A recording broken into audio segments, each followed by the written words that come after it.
Okay, so good morning to all of you. So we are studying about business environment, and in the previous class we have studied about the demonetization and its impact and the features and so on. We have already studied.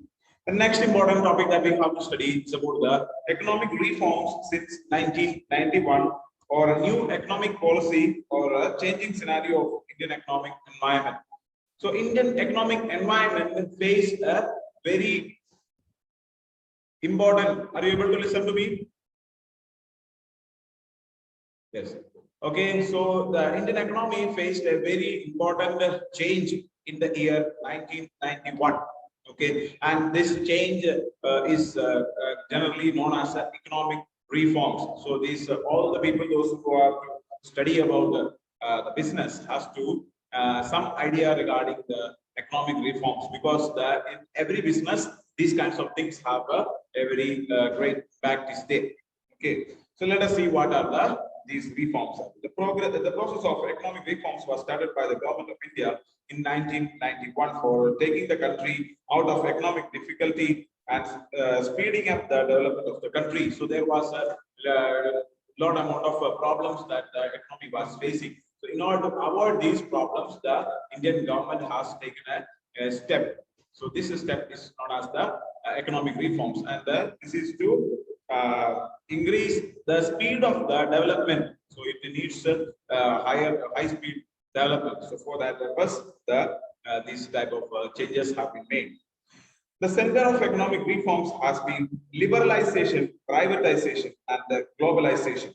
Okay, so we can say that there is a word called LPG. So LPG, you are familiar with the LPG, is it not? So you already heard about LPG. LPG is the liquid petroleum gas, isn't it? So that we are already studying. So in order to understand about see, like a normal person, LPG means a liquid petroleum gas, and this is slightly different. So in economics or in business, what we have to study is about LPG, is that liberalization, privatization, and the globalization. LPG. So you just have to remember liberalization, privatization, and the globalization. So in order to remember about the economic reforms, you just have to think about the gas. So LPG, that will be there, and these three terms you can remember easily. Okay. So let us see what is this. Okay. So first one we have to study is about liberalization. What is the meaning of liberalization? Liberalization means to unshackle the economy from a bureaucratic power to make it more competitive. Following are the chief features: to do away with the necessity of having a license for most of the industries. So there was a kind of restriction. So liberalization means that making more freedom. Okay, so the people or the companies to start business in India, there was so much amount of restrictions before 1991. If a company wants to start a business, then a lot amount of restrictions was. Okay, so these restrictions have to be followed. So what happens is that only a very efficient or very powerful or a rich company can continue business. Okay, a normal person or a regular person who is not having much political support and who is not having much money cannot start a business. So that was the condition before 1991. But now the condition has changed. So there was restriction for every kind of business. For starting any type of business, there was a licensing. But now there was so many freedom is given, so much amount of liberalization is there. Okay, freedom is there for the people to start a business, any kind of. Now the country is giving so much support to for the new startups. So people, those who are interested to start by these countries, there are so many banks those who are providing loans, and all these facilities are there. Okay, freedom in determining the scale of business activities, and also you can make a decision regarding the scale of business activity. What type? If it is a small scale business has to be started, or large scale, medium scale, what type of business you have to start, that also you can make a decision. Okay, removing restrictions for the movement of goods and services from one place to another. Earlier there was so much restriction for movement of goods and services, for like out of state transportation, and it was not that easily done. But afterwards, what happens is that they give more freedom to transport goods from one place to another, even country to another country. That also was the freedom to fix the price of goods and services. So the businessman has got a power or a freedom to fix the price of the product that he is able to sell. Okay, what price he has to sell the product, that he can make the decision. And the reduction in the rate of taxes. So there was so much reduction in the taxes. So tax rates has been reduced. And freedom from unnecessary control over economy. So there was like so much restriction, so much control was there. Those controls also were removed. And simplifying import-export procedure. Import-export procedures also, there was so much restriction, so much complication was there in the import-export procedure, and this also has been reduced.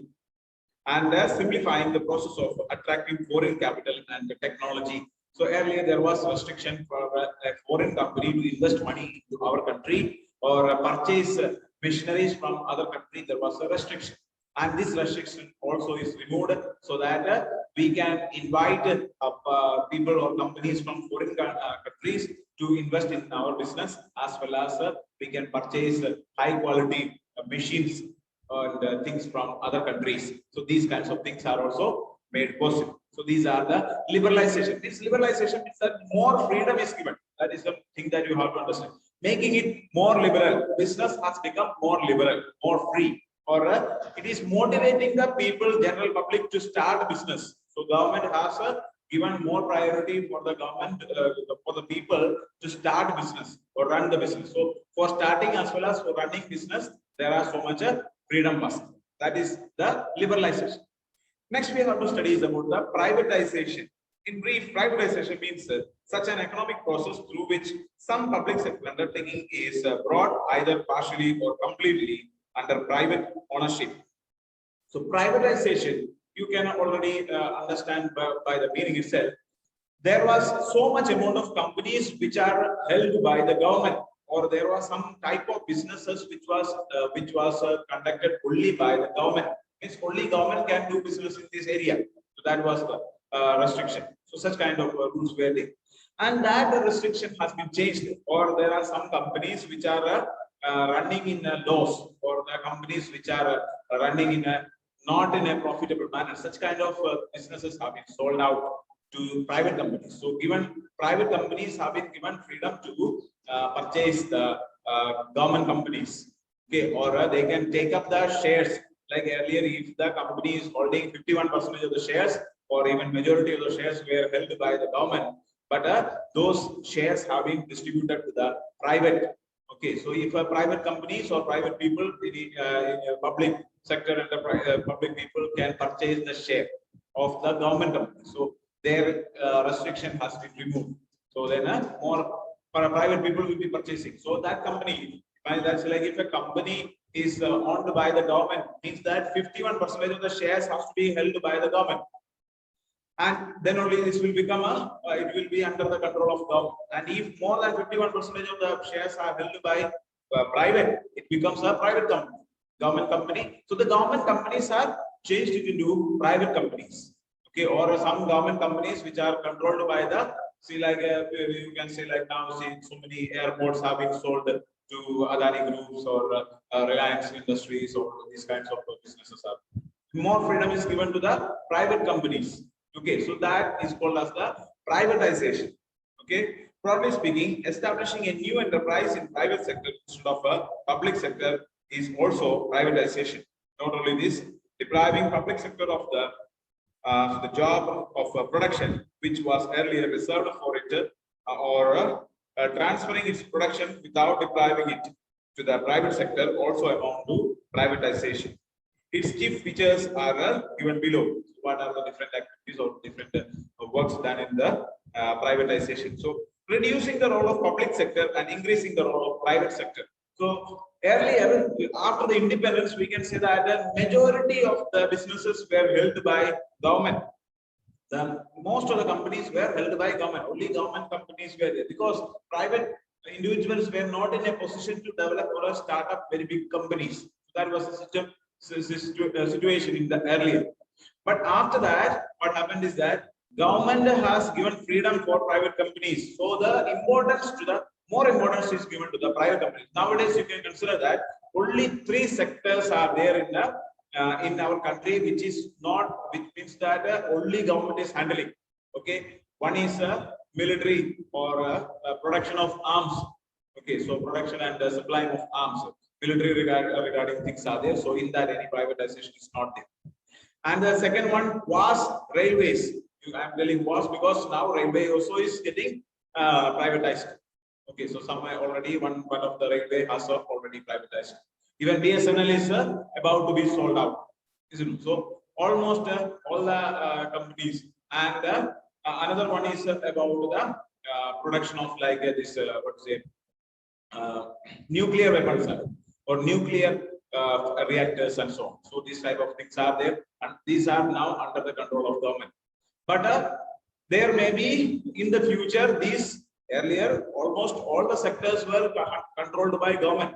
Okay, now this has been reduced to before 1991 there was around more than 10 sectors were fully controlled by government, and after that it has been reduced, and now it reached to, we can say that 2 or 3 sectors, 2 or 3 areas are there where a private cannot enter. So that restriction is.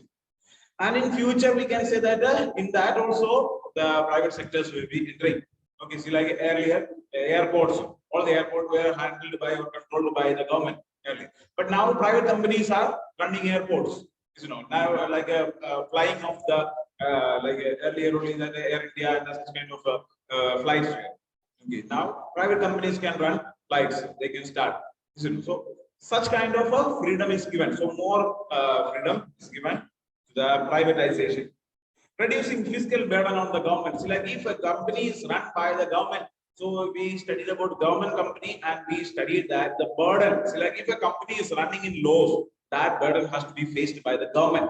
So when a company is sold out to private, then this burden is not necessary to be suffered by the government, because government is not going to face, because the government is not investing money into such kind of business. So that much burden will be reduced. Reducing the size of government machinery, and also the government investments are there, or the government machineries are there. So this will be, the size will be getting reduced. Okay, investment in the this business sectors will be very much low. Okay. Then speeding up of economic development. See, like when a company is privatized, you know, see, like if a person working in a government company and a person working in a private company, there will be a difference is there. So if I am getting a job in a private, see, like imagine if I am a government school teacher, I need not to take any live class, I need not to go to the school. Now I like nicely sit at home and the salary will come in my account and enjoy my life. That is the only work required. When school is running, at that time also teachers are not going to school. And when schools are closed, then what must be the condition? Isn't it? But we are working in private sector, so we have to work. Isn't it? So we have to, otherwise we will be set down. Isn't it? So this is the difference. So if a person is working in a private company, then it will be, so his efficiency, and you know, see, like there is, when you consider from the point of view of a government employee, so he's a talented one. You see, like if I compare myself with a government school teacher, he may be more qualified than me. He may be having more experience. He may be having more qualifications, more knowledge. But he is not making use of these things. So what happens? The knowledge that he is having will be lost. He will not buy. See, like the knowledge that we are having will be increasing only by sharing. So we need to share. We need to give more importance. So we have to do some work on this one. So like if I am sitting without teaching for 1 year, and after that, after 1 year or 2 years, after 5 years, if I have to take a class, I cannot take a class. So if we are taking a leave for some, like 2 months holidays are, and even after that, if we are coming to take a class, it is very difficult to take class. Okay, so the ability, the talent that we are having will be lost. So these employees are there; they are actually capable ones, talented ones, but they are losing their efficiency. And when it is privatized, then the companies will force them to do the activities. They will have to work, and there will be production. So see, like if for a government schools, how much money the government is spending.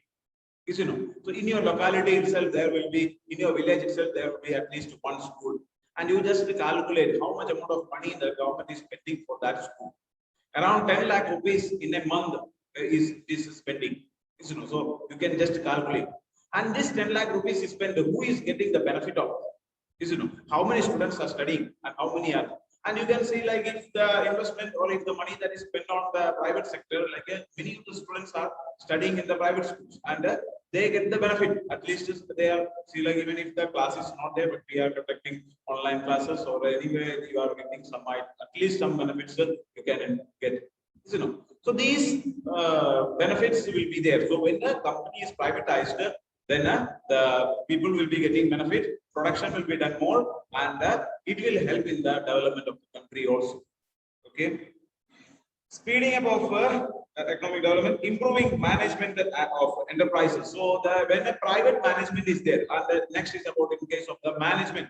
So the management also, private companies managements are there, so they have to work. The managers have to think about how to increase the sale, how to increase the profit. So they have to work on it, and by doing work like that, their efficiency, their power will be increasing. Okay, so that will be improving the managerial skills, power will be increasing in government treasury. Okay, so the money that we are spending for like more tax is paid. So like when private companies are there, so it will be there, more money is received in government treasury. But when private public companies are there, more money is to be spent, because for running this government companies, the money has to be spent. So that money is lost from the government treasury. But whereas if it is privatized in the form of tax, they will get benefit. So there is also benefit in the treasury. This the government income will be increasing. GST is there, tax is there, all other taxes are there. So this will be received by the government. There is no any burden. Okay, so that will be there. Increasing competition by opening industries reserved for public sector to the private sector. So the competition also will be increasing. Different companies, private companies are there, they compete each other and they work.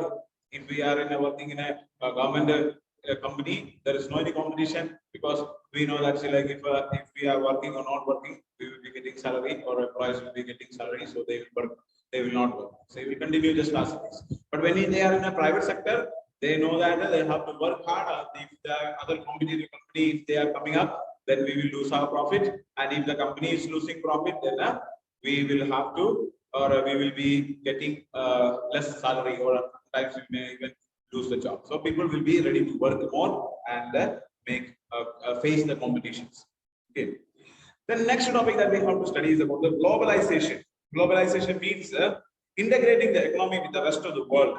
So making connection with the rest of the world. So there are so many type of companies are there in the entire world, and there will be making connection with the every companies, or companies in different countries.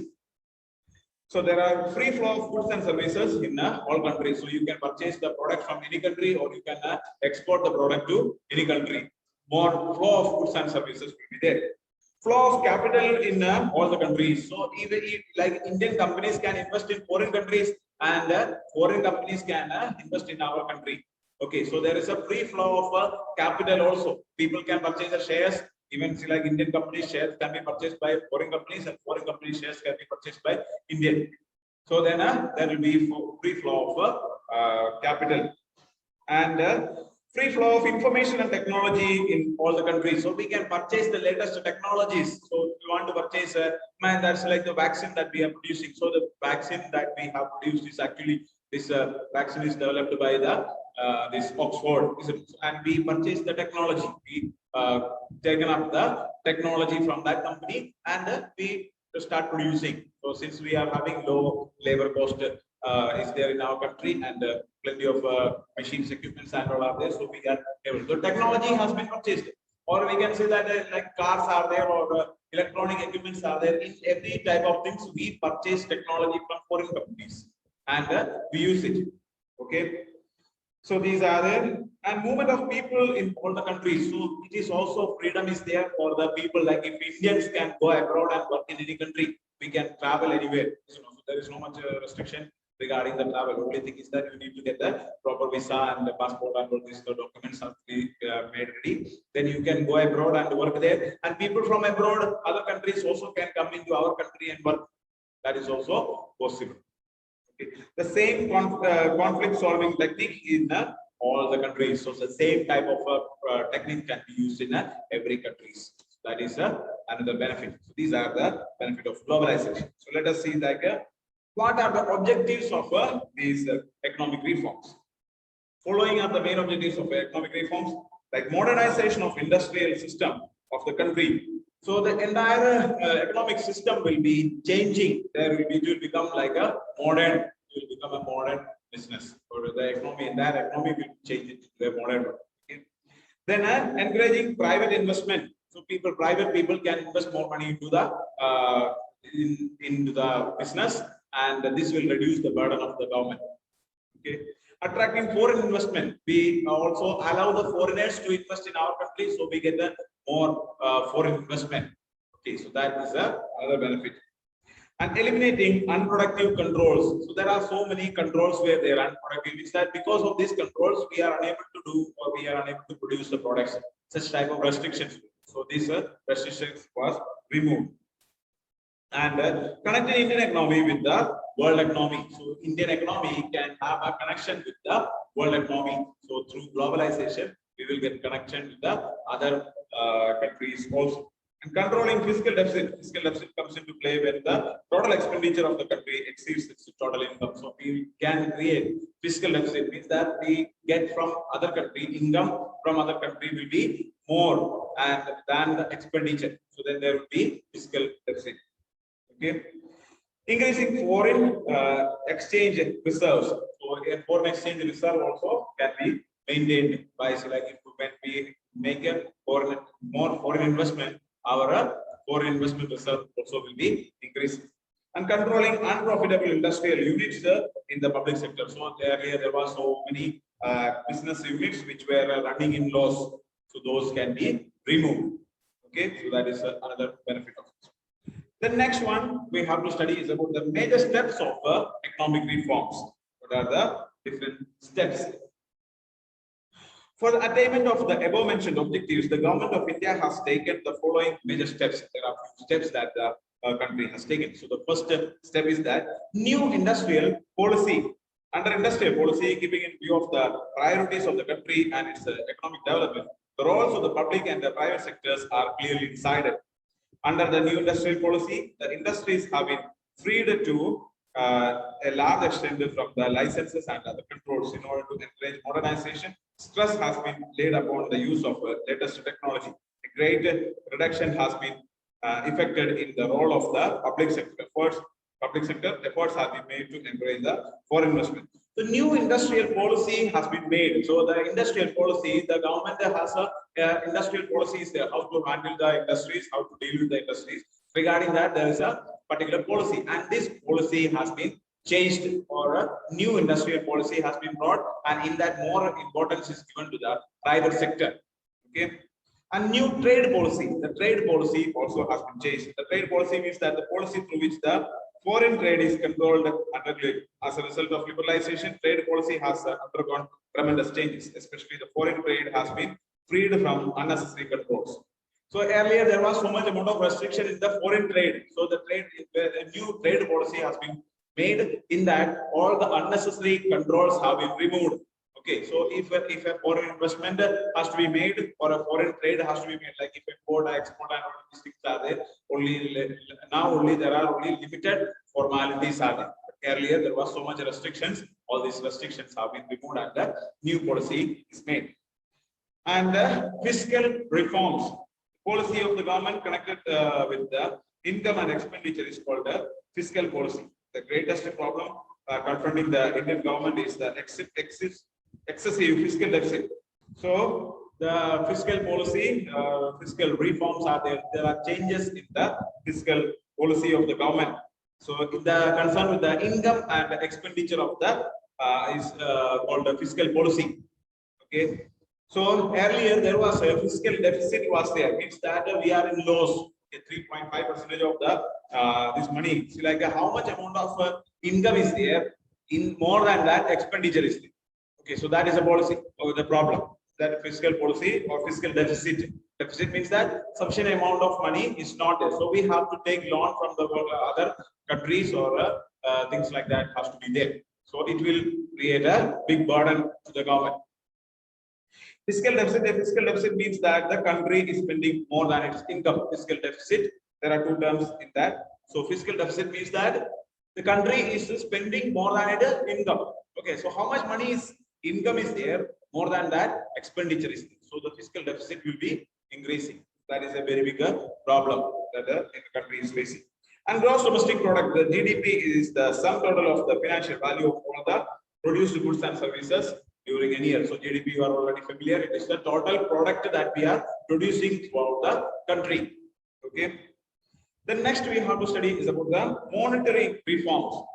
Monetary policy is a sort of control policy through which the central bank controls the supply of money with the view to achieving the objective of the general economic policy. Reforms in the policy are called monetary reforms. So the monetary policy means that the bank, as a Reserve Bank of India, is controlling the monetary supply, money supply in the country. So imagine that if there is a deficiency of money is there, so at that time the government will, the RBI will decide to provide more loans, and the money supply will increase.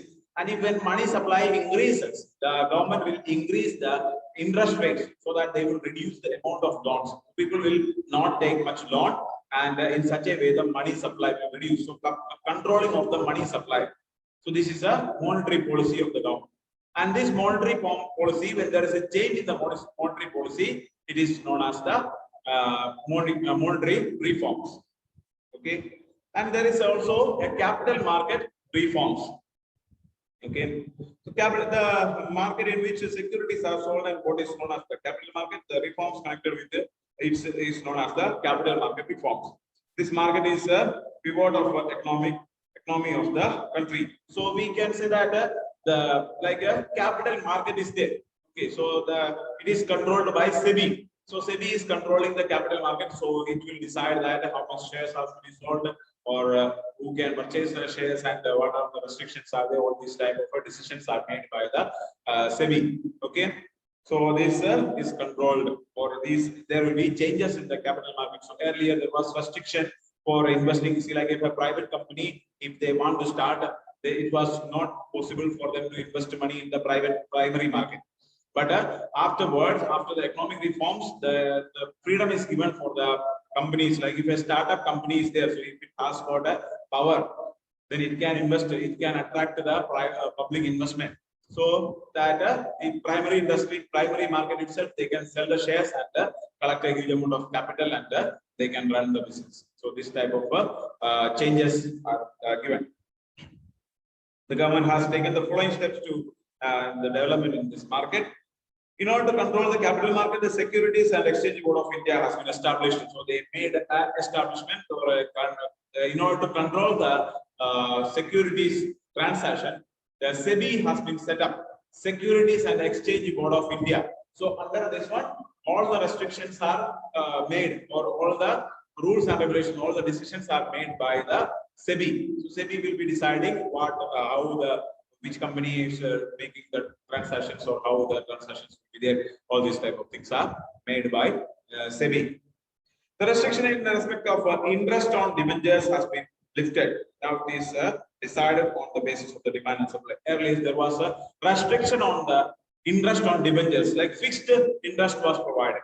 One is like 5% is the interest on debentures, which every company has to give that. So that was the system. But now it has changed, and it will be fluctuating based on the demand and supply.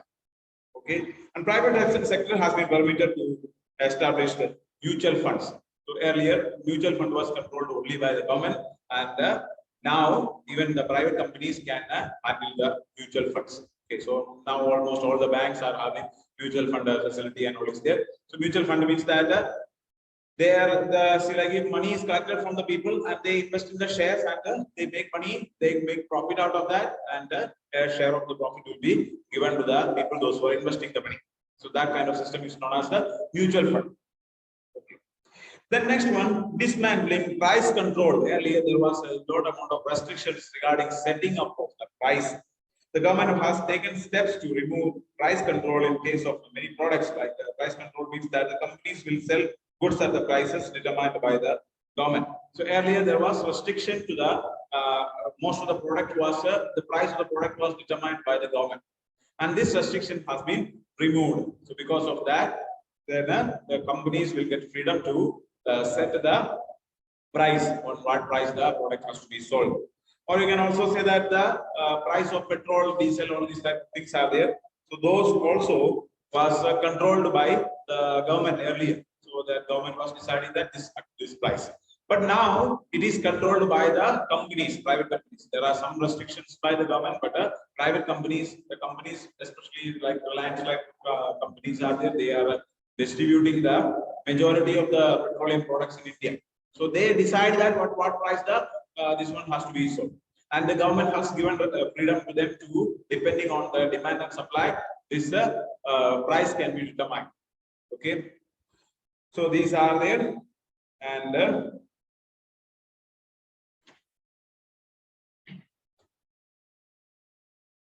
next one more topic is there, that the impact of changes in the government policy on the business and industry. So few points we can discuss about that.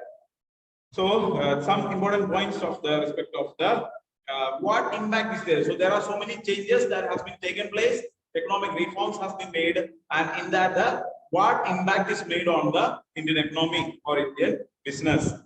So first one, first is that it increases the competition. The competition has been increased. Today business is facing all round competition. The competition of Indian companies has increased, especially in service industries like telecommunication, airlines, banking, insurance, etc. Competition has crossed the national boundaries and assumed a global shape. So the amount of competition has been increased.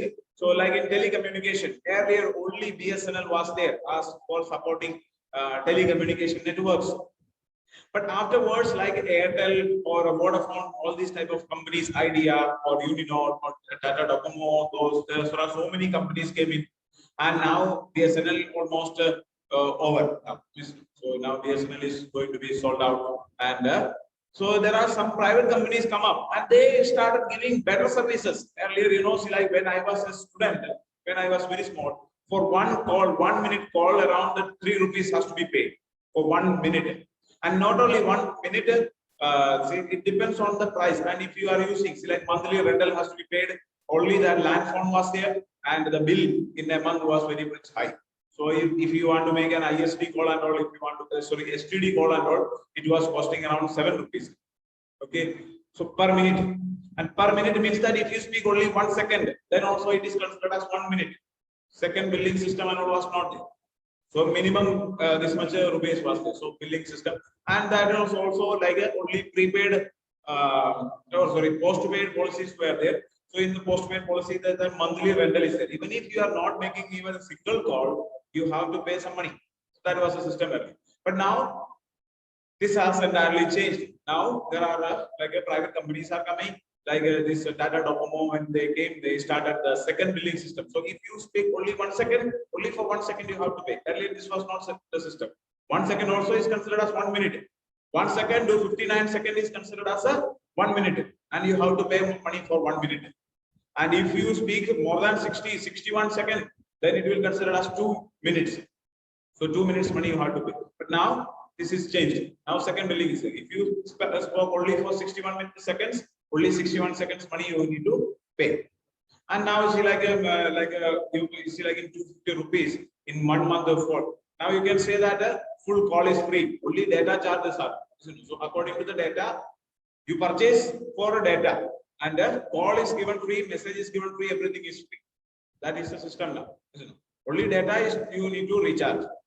That is the system. So when you are recharging your mobile phone, the money is calculated not based on the number of calls that you are making, not based on the messages that you are sending. It is based on the fact that you are using like a 1 GB data per day, 1.5 GB data, or 2 GB data, or 50 GB. What may be the size of the data that you are consuming?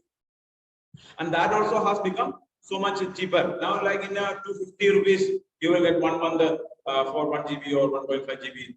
This and maximum in 500 rupees you can get a very like 2-3 months time. So there is a very less amount of cost. Okay. So and there is also all the companies are there. So now network there are some problems because many of the companies have stopped and now only like Airtel and Vodafone is there competing and so they are both of them are not providing better network and all. But somehow we are able to manage it. So and BSNL is also almost going to be closed down. So then they are also not providing proper support. But still there is a competition and some better quality is provided by the companies. And more demanding customers. The demand for the customers also has increased as a result of the economic reforms. The customers have complete information about the goods available in the market. Earlier, they used to purchase goods and services without much inquiry because of the lack of information. So earlier, people do not have options. Like as I told you, if I want to purchase a biscuit, only Parle-G biscuit is available.